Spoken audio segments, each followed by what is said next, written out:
Okay, so this is one of the most popular videos here at Liquid FX, and it's essentially the market bias for the two most popular forex pairs. So we have the Euro USD and we have the GBP USD. And this analysis, these techniques you can use on any asset class, be it forex, futures, crypto, indices, commodities, you name it.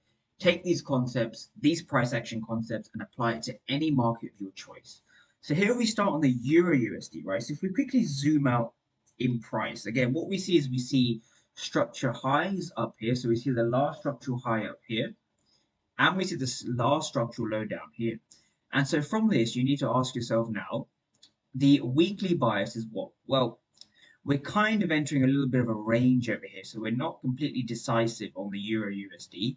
But the way things currently stand, if you've watched some of my previous videos, which I highly recommend checking out, what we had is we had a drawn liquidity up here. We have a weak structural high. So let's label this.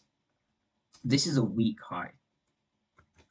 And the reason why this is a weak high is because it's failed to break the previous low, which is all the way down here. Likewise, we have the high, which is all the way up on the top left, and this is a weak low. This low hasn't actually broken anything major, hasn't broken the swing structure. So this is a weak low on the weekly time frame. And so from here, we have two draws on liquidity, two DOLs. And so from here, you want to now ask yourself, which drawn liquidity is going to be targeted next? Well, it's a bit difficult from the weekly perspective to make a bias because we haven't got much going on. We've got a bit of a range. But if we head down to the daily time frame, the daily time frame paints somewhat of a clearer picture, in my opinion, where what we have is we have, again, let's analyze our four pillars, right? The four pillars to determining a market bias, right? We have our market structure. So that's the first thing we're going to look at, market structure, where it's already marked on, right? We have a structural high and we have a structural low, right? The last low over here was broken. So this is the confirmed break of structure to the downside. Notice how we had a nice pullback and we had a break of structure with a body. So this here confirms our structure. Our structure is bearish. Now, after that, you want to ask yourself the next thing, which is essentially the dealing range, right? What is the dealing range? Well, the dealing range, simply put, is the most recent swing high and the most recent swing low. So our dealing range is essentially this. People often overcomplicate this, but the dealing range isn't something that's complicated. We have a swing high up here and we have a swing low down here. So this is now our dealing range. This is a bearish dealing range, right? So we have a bearish dealing range because we have bearish structure. Excellent. Now, after the dealing range, what we look at is we look at our premium and discount arrays, or our PD arrays, right?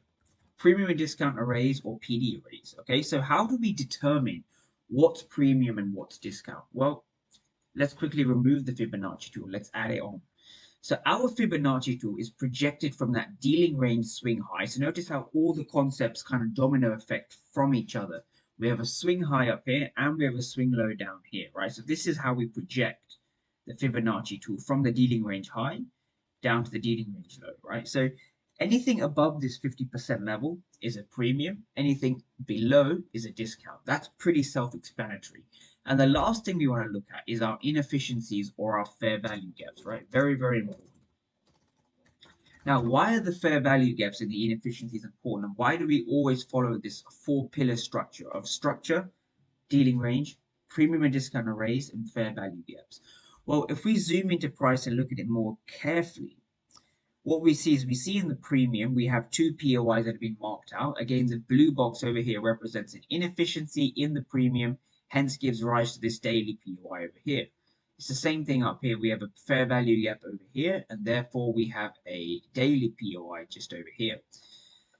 And likewise in the discount we have a fair value gap that hasn't quite been mitigated over here. So we have a fair value gap just over here. Now what qualifies this fair value gap is that it's because it's priced in the discount, a very firm discount because it's quite close to the structural low. So the way we're currently looking at price is that, again, looking at some internal structure, we see internal structure breaks over here. So this is an internal structure break over here in red. This is another internal structure break over here, right? So we see price giving us internal bosses, right? We see a break of structure here, correction, break of structure here, we see a correction. So just by following the daily internal structure within the overall leg, this is the next overall move. So the overall bias on the euro dollar is pretty much bearish, right? So again, just like we did on the weekly time frame, the daily time frame also has a weak low.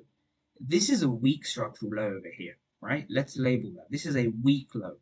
And this is what traders need to understand when they're looking at the markets, right? Identify your weak structures in line with the four pillars, right? Identify your market structure, your dealing range, your premium and discount arrays, and your fair value gaps. Turn these into questions. What is the structure? From the structure, what is the most recent swing high and the most recent swing low? Identify the premium and discount arrays by correctly applying the Fibonacci tool from the dealing range high down to the dealing range low, and then determine or simply identify your fair value gaps. And your fair value gaps in a PD array will often be your target, right? In conjunction with weak lows. All these concepts work together to form a higher time frame bias in any market class, right? So here we have a weak low, and this week low is priced at, if I give the price of this, is 1.06003. So let's write that down. 1.06036 it was, right? So this is the overall next target on Euro USD, and I expect price to get down to this level eventually. Not necessarily in a straight line. We could see a pullback and then head down. But overall, this is the next target on the euro dollar, right? So this is the overall target on the euro dollar. So we are bearish. Now, the 4 hour time frame, again, very, very powerful time frame if you know how to use it. Now, the 4 hour time frame, again, I had the fair value gap this week marked out over here. We did fill the fair value gap, but not completely. We partially filled the fair value gap, but Euro USD doesn't typically always fill the fair value gaps. And so from here, again, the next target is this 4 hour POI. This 4 hour POI is in the discount of the leg. Yes, it's in the discount. It's below the 50%. And it's left a fair value gap, right? So inefficiency. Remember, the market targets inefficiencies from premium down to discount, right? So Euro USD paints pretty much a bearish picture. I don't expect this POI to hold. I expect price to get down to this daily POI down here, as we established from the daily time frame itself. So now if we move over to the Euro USD, sorry, not the Euro USD, the GBP USD. Now, again, we're here on the daily time frame. Let's start on the daily time frame. Again, we're going to analyze it based off the four pillars that I discussed on Euro USD. It's the same analysis on every single market, right? So again, we have our market structure. That's the first thing, right? Write this down, get your notepads out, write this down. Structure is bearish over here. So we have a structural high and we have a structural low. So this gives rise to our dealing range, which is the second of the four pillars, right? This is our dealing range over here. So we have a dealing range high and we have a dealing range low. And this here is the overall bearish dealing range, right? Dealing range theory. Okay, so this is now the dealing range. Now, why is the dealing range important? Well, the reason why the dealing range is important is because we have two significant areas to project the Fibonacci tool from. We have the swing high, or the dealing range high, sorry, and we have the dealing range low. Dealing range high down to the dealing range low, right? And so what does this information actually project to us? Well, it projects to us the third pillar, which is very important, right? We look at the PD arrays, the premium and discount arrays.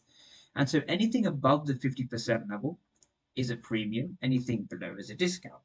And so how do I look at the GBP USD currently? Well, yes, we had a weak high over here. This high failed to make anything. We have a low down here. So these are both weak structures, right? We have a weak structure over here. Oops, sorry.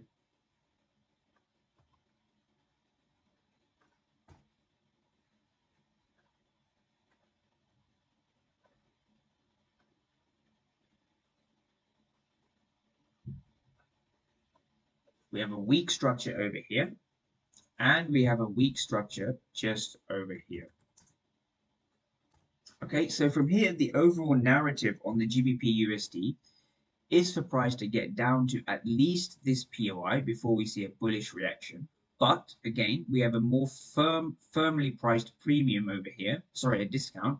So price could get down to this region and then reject higher eventually. So the overall bias, longer term is of course bullish if we react bullishly off these levels. But until we actually get to this level, and I think this level is going to be the more premium place to look for buys, I expect bearish pricing down to this sort of region, right? Going from premium to discount. So the overall analysis will look something like this, right? So I expect price to get down to at least this level over here, following the four pillars: structure, dealing range, PD raised, and fair value gaps.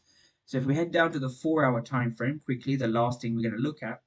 Now the 4 hour time frame, of course, the structure was of course bearish, right? We had a 4 hour structural high up here, and we had a 4 hour structural low down here. So this is our structure. We therefore have a bearish dealing range. We've broken structure over here to the left. And so now when we zoom into most recent price action, again, this is classic liquidity concepts, right? We had liquidity resting over here in the premium itself, right? So this now represents sell side liquidity, right? This is sell side liquidity over here. So the overall narrative of price is, notice how we've produced buy side liquidity first. Price has come in, has swept that, and now has basically attacked sell side liquidity. So where is the next intraday target going into the week ahead? Well, going into the week ahead, the overall target is for price to get down to here.